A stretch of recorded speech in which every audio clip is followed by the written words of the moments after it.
Hi everyone, this is Kelly Jordan.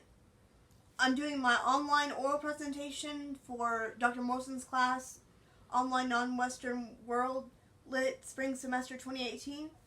And tonight I'll be focusing on Snapshots of a Wedding Reader Response Criticism by Bessie Head, based on the South African unit that we did.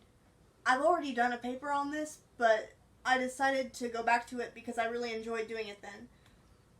So let's jump right into it. I'd like to start off by reading an excerpt from the very beginning on page 76.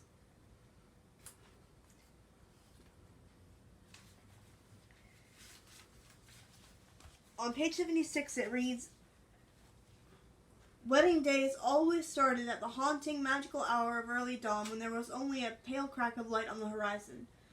For those who were awake, it took the earth hours to adjust to daylight."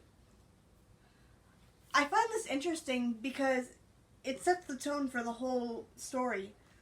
Bessie Head uses detailed descriptions in brief to create scenes or vignettes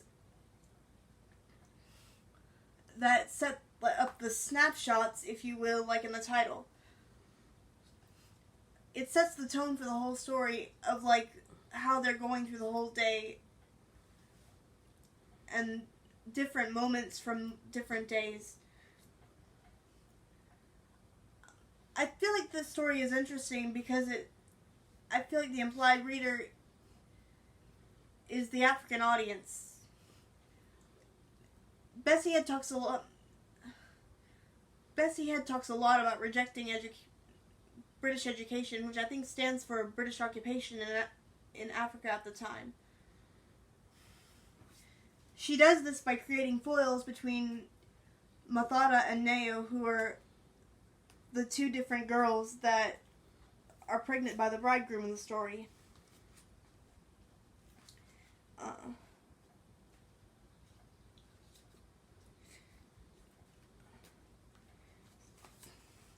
Specifically, she says,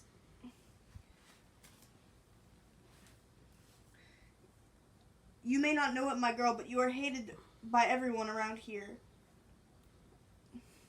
The debate we have going is whether a nice young man like Kigoletele should marry bad-tempered rubbish like you. He would be far better off if he married a girl like Mathata, who, though uneducated, still treats people with respect." This is interesting because Neo is educated and she can provide better for the child that she and the bridegroom are expecting. But even though she is educated, she has a highly entitled attitude, so the elders don't respect her as much.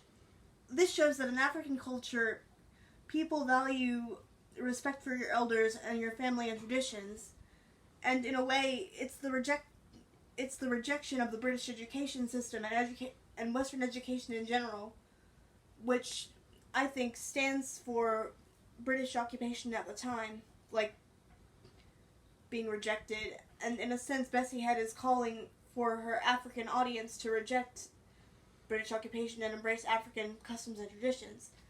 I also feel like if you're a Western audience member, you can still get something out of this, because I feel like the story provides a valuable lesson for respecting other people, even if they're not as well educated as you might be.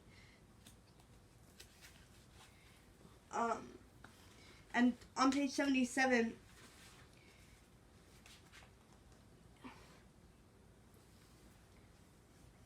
it says, Two months after completing her O levels, she became pregnant by Kigoletele with their first child."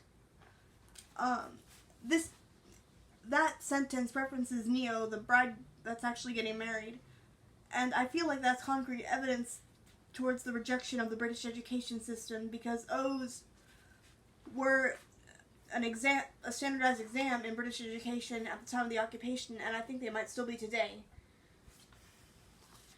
So I feel like the implied reader for this is the African audience that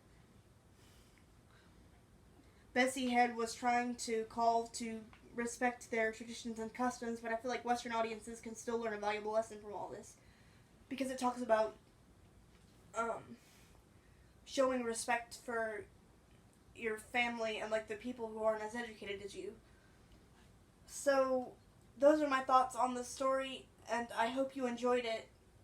And like and comment if you want.